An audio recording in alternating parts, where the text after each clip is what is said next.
Hey everybody, it's B Diz the Rockstar, part of Super Obvious. And Luna missed. And in this video, we're talking about Final Destination Bloodlines. Yeah. Let's go.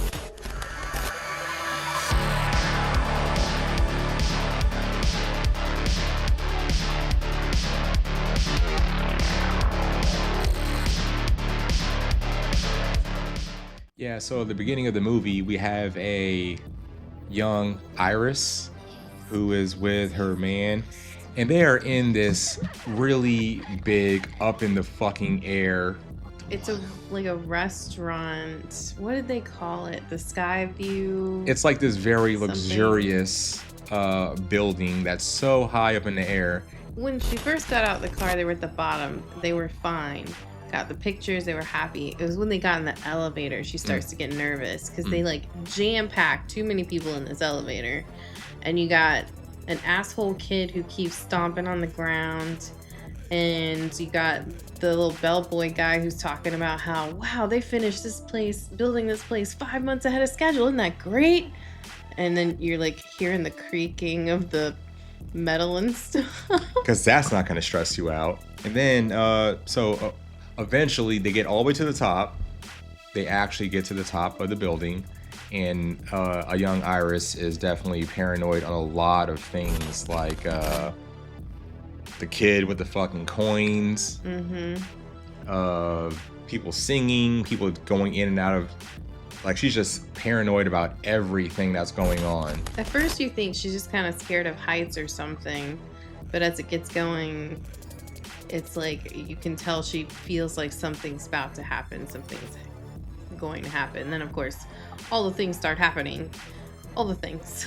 Yeah, so how Final Destination is they have a person that is very paranoid and actually is aware of all these bad things that could happen, and they build it up to where you feel like something is going to happen and then it doesn't, and then they build you back up for something's going to happen and then it doesn't, and then eventually all the bad things start happening, like everybody dying. Like a chain of events just fall like dominoes until someone's dead. So once we have the whole intro done, which takes about 20 minutes or so of the movie, we go to the character named Stephanie, who is trying to warn her whole family that, hey, there's this death thing, it has a design, and it's going to kill all of us. I mean, at first, it's just like a nightmare for her. She doesn't know what's happening besides the last 2 months she's been having nightmares about what happened to her grandmother and what we just saw. Then she starts talking to her family to try and figure out like where her grandma is so she can talk to her. And everyone's like, nah, you don't want to talk to her. She's crazy. No, stay away from her. She's crazy. Well, she doesn't listen. She goes and talks to grandma. Grandma tells her everything. Yeah. And just to prove the fact that Final Destination is a thing, Grandma steps out of her house that she's been in for 20 years to not die, and she dies right in front of poor sweet Stephanie. So she was in this like shack for a long ass time to try to almost like delay the plan of death, and she steps out of her little shack for a second to give Stephanie this book that's supposed to be like the go-to of how to even have a chance to survive all this stuff. She dies instantly, and then it's very brutal. It's bad. All the deaths in this thing are brutal, man. We can't show you any of them. Super graphic. The channel will get demonetized instantly. Yeah. So old Iris gets killed instantly, really brutal, and then Stephanie tries to tell all this stuff to the rest of the family, and not surprisingly, a lot of them are like, why the fuck are you telling us that? You know, Iris just died. We have the one scene where Howard, he died by stepping on the glass and getting his own lawnmower ran over his face while they were all chilling, hanging out. So several people have already died at this point, and Stephanie's trying to tell everybody, yo, this shit isn't an accident. Like, it's not like we're all going to die in a very specific way. Yeah. And not to their point, man, like, you know, they already had deaths in the family, and some of them are just like, yo, bro, like stop talking about the kind of, who's the one, like the main one, the mom, Aunt Brenda. She's the one that doesn't want to accept that this shit is even possibly true. She's the one that's like, oh my God, this is the wrong time to do this shit. She's walking away. But then there's some people that actually understand what she's saying, like Bobby, right? Bobby was like open for this shit could be possibly happening, right? Okay. We have Darlene, who is the mom, and during the funeral, she showed up and she kind of already knows about this stuff, and it might be part of why she kind of let everybody feel like she just left them. Well, yeah, because the way they end up explaining it is she was raised by her mom, Iris, who was freaking out because she knew death was coming, and she tried to teach her kids to be on the lookout for everything so they don't die. And she noticed as she was raising her kids, she was starting to do the same thing to them, and she was like, nah, they don't need a mother doing to them what my mom did to me. So she left.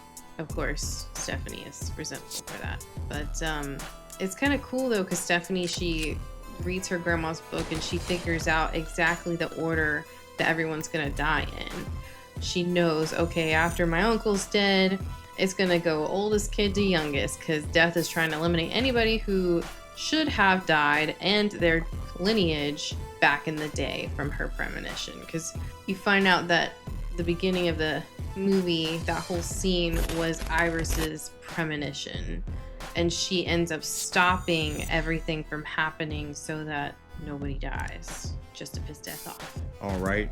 Yeah, so that was actually something I was confused on when we watched the first part of it, and then like when we started watching it afterward, I was like, okay, so we see this big ass scene and Iris super fucking dies, like falls from the top of the fucking building and gets like impaled through her face with a spike, but then she's like alive later. So I was kind of like, oh, how are they gonna make that work? Oh, it was a premonition. So Stephanie has been seeing these visions of all this bad shit that's been going on. So more about Stephanie, she's basically flunking out of college, academic probation, because these dreams and these nightmares and premonitions is like affecting her so much she can't even really function normally. So that's bad. And what's kind of crazy about Final Destination is, as far as like entity, yeah, that or the spirit is, you can kind of delay it, but eventually almost everybody dies in these movies. So after she tries to convince them all that they're gonna die, and some of them are like, okay, and then some of them are like, no, you're crazy, she starts focusing on the person who's going to die next, which is her oldest cousin. What was his name? The oldest cousin? Oh, Eric is the nose ring guy, piercing guy. That's the oldest cousin. So you see him go to his shop because he's a tattoo artist / piercer, and everything's happening, like death is coming. He gets his nose ring caught in a chain that's getting like wound up tightly by a fan, and he's like trying to get it out of his nose, and he's freaking out. And then meanwhile, there's cleaner pouring out on the floor, and then he's got a candle or something burning that falls on the floor. You fast forward a whole bunch, he seems like he's fucked, dead, like burned up alive, even after he gets the chain out of his nose. But next scene, we see him. Yeah, he's fine. He's perfectly fine, which completely shocked me. Yeah, it shocked everybody. He so died on screen, but he was perfectly fine next time we saw him. Yeah. So they have a family meeting, and Mom's like, so I didn't want to tell you this. Howard, right? That's the uncle? Yeah.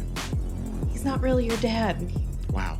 So, since he wasn't part of the bloodline, he wouldn't be the first to die. It would be the sister. You lying ass bitches. Alright, so what else we got? But the sister actually died before they even got to that scene, right? Because they were walking back towards the house, and the sister got stuck in the trash can, Right. So after we thought that Eric was dead, he kind of goes on this thing where he's constantly challenging when Stephanie is saying like, hey, this is gonna kill you, right? Because when we thought Eric was dead, Stephanie basically woke up Charlie, stressing him out like, hey, where's Eric? Where's Eric? Where's Eric? And then they're driving around. Again, at this point, we're thinking that Eric is dead because he definitely looks like he was dead. But once we find out that Eric isn't dead, Stephanie is trying to tell him all these ways how he could still be next and how he's going to die. And she specifically says, the tree trimmer falls and scares the kids. The kids playing ball kick the ball, and then something else happens. and then that kills you. Whatever, And then he's like, okay, so I'm gonna die by a soccer ball.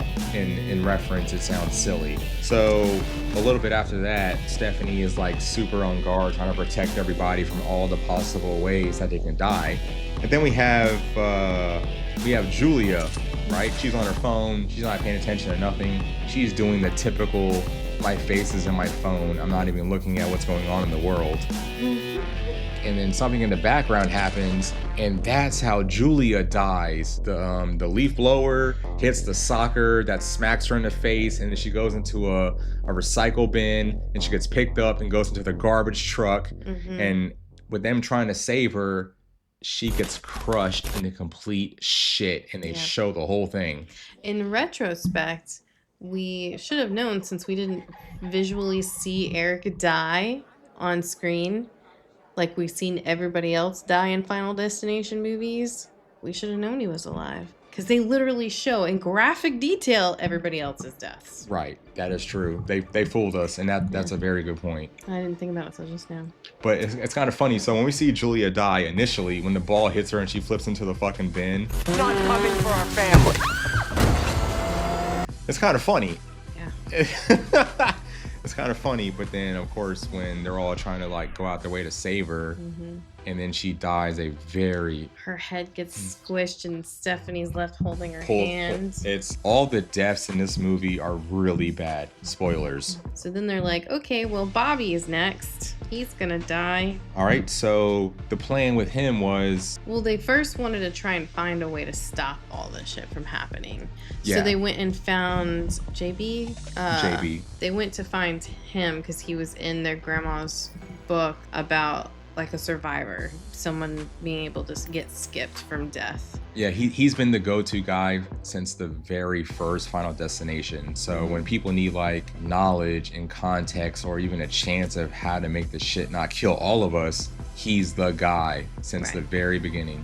So they find him in a hospital, and he tells them, you know, the only ways to cheat death basically is to either die yourself and then come back, which sucks, or it's to kill somebody else, which sucks too, in your place and take their life. And Bobby's like, well, I can't kill anybody. And then some babies start crying next to him, and then they like kind of look over at the babies, and you're like, no. Yeah, and we knew that wasn't happening. So they come up with the plan to, because Bobby's allergic to peanuts, deathly allergic to peanuts. So they come up with a plan for him to eat some peanuts and then him die, and since they're in a hospital, resuscitate him, and he'll be okay, and the curse will be broken. They have like the MRI machine, and it turns on. Okay, and once it gets to a certain point, we get to, the plan was for Eric to basically feed Bobby. Yeah, Bobby the peanut butter cups, the Reese's cups basically. And once he starts to actually die, like from the infection or the reaction from it, he's trying to like get like the shot, and it kind of doesn't go as well as planned, because like even when we watched it, I was like, hey, if the plan was for me to die when I'm actually dying, I mean, I want to die. So he starts like reaching for like the shot and stuff, and a whole bunch of stuff happens. Basically, well, before that, when they were trying to get the peanut butter cups from the vending machine, the little spiral thing breaks out of the glass. So that's a setup. And then once we get to the point where the MRI machine starts charging up enough where all the metal stuff starts moving in the whole fucking hospital.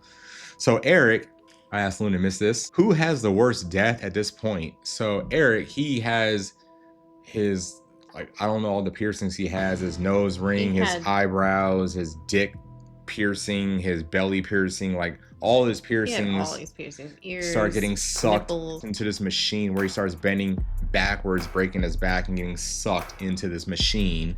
And then there's like the wheelchair. and that's like piercing, pushing him into this Yeah, machine. so like his dick piercing brings him to the machine where he's like slowly like being sucked into it, and then the wheelchair hits him in the back and starts pulling him in, and he like basically folds backwards in half, sucked into the machine.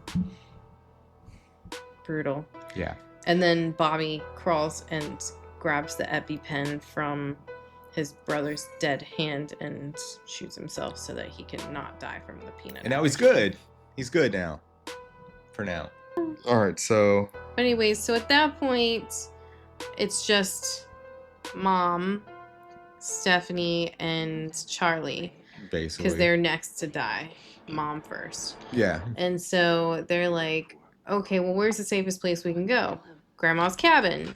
Well, Grandma's cabin, though, is fortified with all this stuff to keep death out. It's like something from Days Gone, zombie apocalypse kind of crap. And, of course, when they get there, death's waiting, and things start happening. Things are exploding. Electric shit's like a whole bunch of stuff's happening. Stephanie's starting to drown because their little RV thing fell over into the water. She's starting to drown because they tried to ram through the front gate. Right, because they didn't know how else to get in safely. And then, like, a bolt hit the little, like the release trigger on your seatbelt, and that kept her trapped. And before that, when they went through the damn front gate, one or two things happened, and that blew up the whole fucking... Yeah, Mom gets pinned by something. You think she's dead, but she's not. She helps Charlie get unpinned from something else, but then she gets killed right there. I think the electric stuff falls on her and kills her, like the power line or whatever. Yeah, that's not that's Charlie. That's Darlene. Darlene, yeah. The mom. She, like, we think she's kind of like okay until like a bunch of shit just falls on her, and she gets like impaled by. Yeah, and so Charlie runs back to his sister to try and who's save been her. Drowning for like a whole minute already. I think like 5 minutes. 5 minutes. She's been drowning. He eventually pulls her out after she's stopped fighting. She's dead. And he does CPR and brings her back to life. And they think they're in the clear because she died. And then things are chill. They're about to, like, they go to the next scene where he's all ready for this dance. Yeah, we fast forward to the happily ever after shit. And then we go back to what has kind of focused the whole movie, and that is a penny. A penny. Well, so Charlie's getting ready for a dance. He's there to pick up his date. The date's father is a doctor, and he like says hi and stuff. And they start talking about how Charlie saved his sister's life. He brought her back from the death, and he was like, actually, if she drowned and you brought her back, that means her heart didn't stop. So technically, she didn't die. Yeah, we get the that acknowledgement that it's like, hey, actually what you thought you knew about the whole design of the death, that's not even it yet. Like, you guys are completely fucking wrong. And it hits them. Yep. So she like looks around slowly because she's like, oh shit, that means something's about to happen. Sure enough, so the penny in the beginning was this little boy. He threw it off the top of the Space Needle restaurant thing. It's really cool. He does a lot of stuff that we think is really annoying, but once the building starts to fuck up, the payoff is when, after everybody starts dying, he escaped. Like, he shoved everyone out the way and went down the stairs and escaped. But once he got to the bottom like floor, a piano fell and squished him. So he basically escaped until he didn't. And that was the payoff that we all liked, because he's the reason this shit fucking happened. Yeah, he threw this penny when he was told not to, and it knocked a gas thing open, which is what caused the whole place to explode. But anyways, so later, the penny, that same penny was found by the old lady there's an old lady in the hospital. She finds the penny. At the end of the movie, she takes some change out to pay like for some lemonade at like a little stand, and a penny rolls away. That penny. and gets stuck in some train tracks.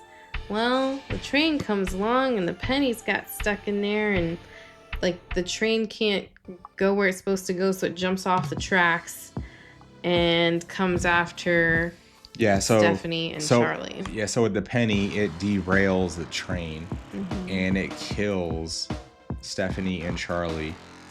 And that's how the fucking movie ends.